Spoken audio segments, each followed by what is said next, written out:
Ili kwa wa kwanza kupata habari zetu, tafadhali usisahau kusubscribe, like na kucomment. Ndugu mgombea Mheshimiwa Zungu, ningependa kufahamu katika bunge utaloliongoza, iwapo utachaguliwa kuwa spika, litakuwa na mchango gani katika kuboresha demokrasia nchini Tanzania, hasa katika muktadha wa kujenga muafaka wa kitaifa na kuhakikisha kwamba Tanzania inapata katiba mpya. Mheshimiwa Mwenyekiti, nafurahi sana kwa swali zuri sana la Mheshimiwa Ado. Bunge hili litasimamia haki za watu. Bunge hili kama serikali ilivyotangaza, mchakato wa katiba mpya uko njiani, na bunge hili ndio litalosimamia katiba hilo, na wale ambao tuko ndani ndio tutakiamua mustakabali mkubwa wa taifa letu kwa amani, utulivu na maendeleo ya taifa letu.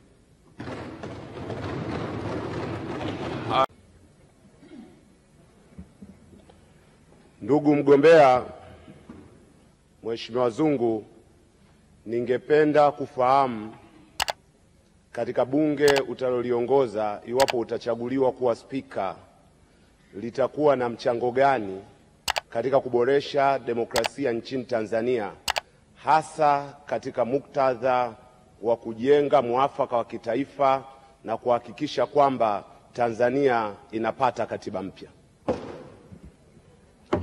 Mheshimiwa Mwenyekiti, nafurahi sana kwa swali zuri sana la Mheshimiwa Ado.